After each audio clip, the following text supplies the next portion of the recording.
The Founding Fathers, Episode 1. George Washington, by his own hand. The portrait you know, the one staring blankly from the dollar bill, is a lie of oil and canvas.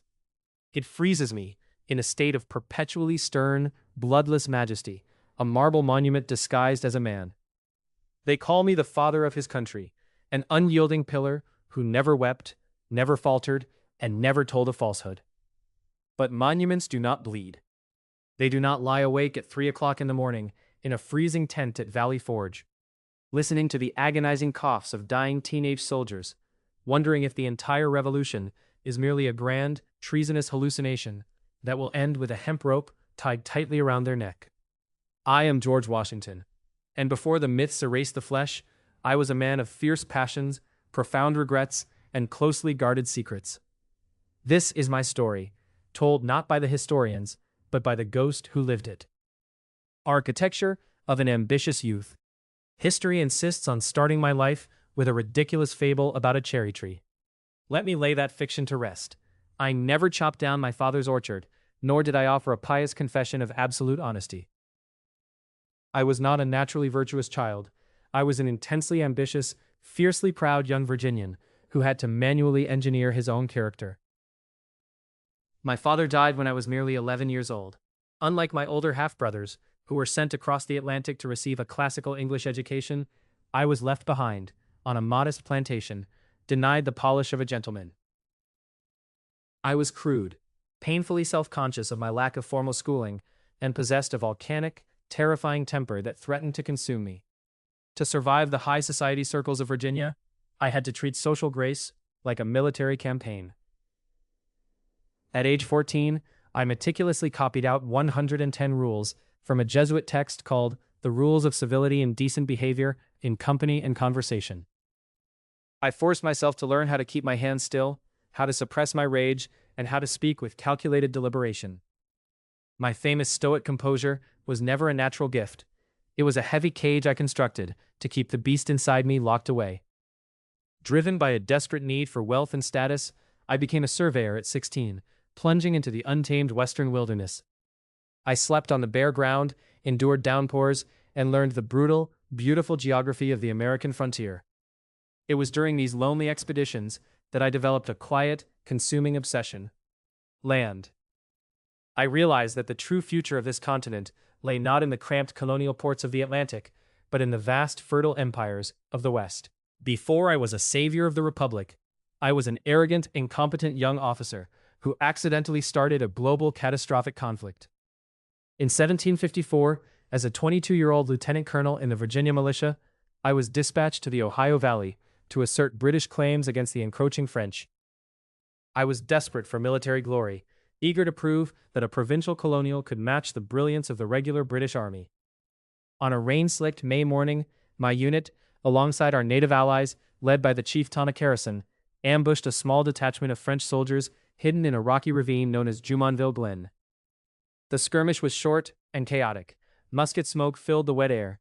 When the firing stopped, the French commander, Joseph Coulon de Jumonville, lay wounded.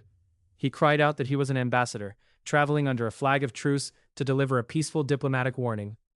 Before I could process his words, Harrison stepped forward and split Jumonville's skull open with a hatchet. I failed to control the situation.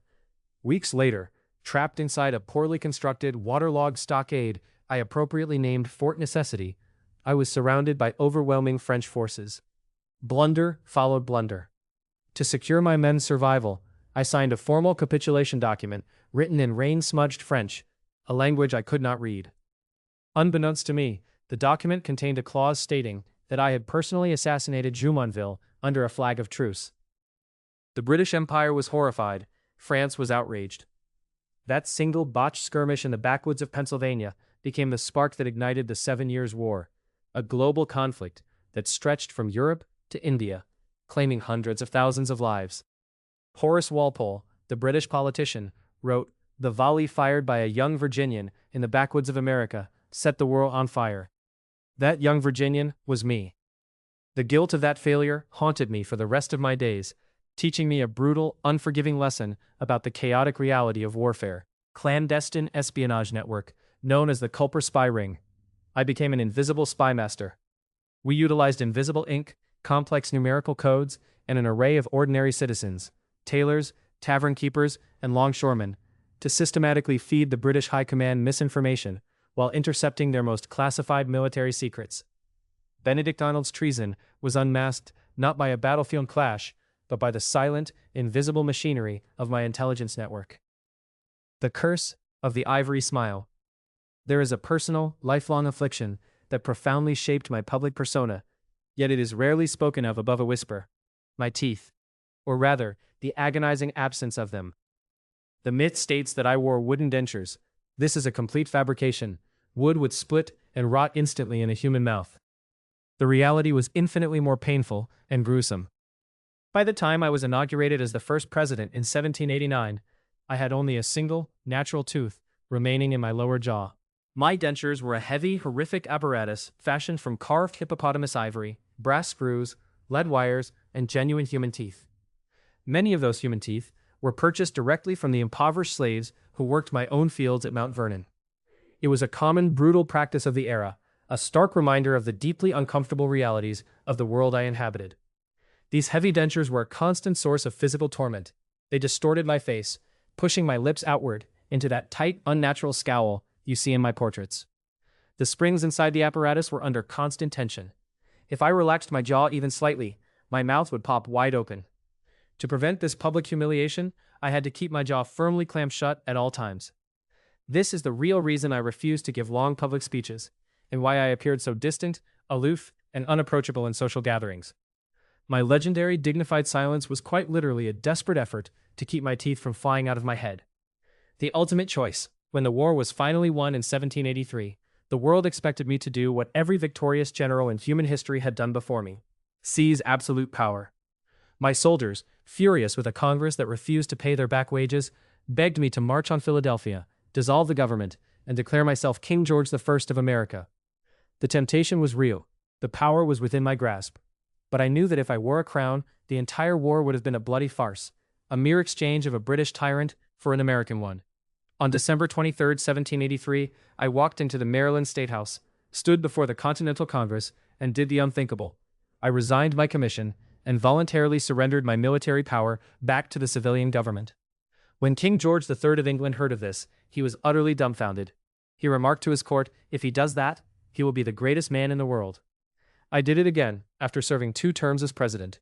I walked away from the highest office in the land, proving to a skeptical world that the executive power of a republic belongs to the office, not to the man. The final, unresolved contradiction. I returned to my beloved Mount Vernon, hoping to live out my remaining days as a simple farmer. But the peace I sought was corrupted by the glaring, unresolved hypocrisy of my life. I was a champion of human liberty who owned more than 300 human beings. This contradiction tore at my conscience during my twilight years. I watched my country grow, knowing that the foundational flaw of slavery threatened to rip the delicate fabric of our union apart. Yet I was too cowardly to speak out against it publicly while I lived, terrified that a public stance by George Washington would trigger a premature civil war that the young nation could not survive. In my final will and testament, I wrote my final quiet rebellion. I ordered that all the slaves I owned in my own right be completely emancipated upon the death of my wife, Martha, and that the elderly and infirm be financially supported by my estate for the rest of their natural lives. I am the only Virginia founding father who chose to free his slaves, but it remains a compromised legacy, a gesture of deathbed morality that came far too late for the generations who bled to build my wealth. On December 14, 1799, a severe throat infection slowly closed my airway. As I lay in my bed, suffocating in the dark, I felt my own pulse, keeping time until the very end. My final words were whispered to my secretary, "It is well. Remember me as a flawed, pragmatic, deeply ambitious man who wrestled with his demons, stumbled through historical crises, and managed to hold a fragile nation together when everything screamed for it to fall." If you enjoyed this first-person journey into history, ensure you subscribe to the We the People channel so you never miss a single episode of our ongoing series, The Founding Fathers.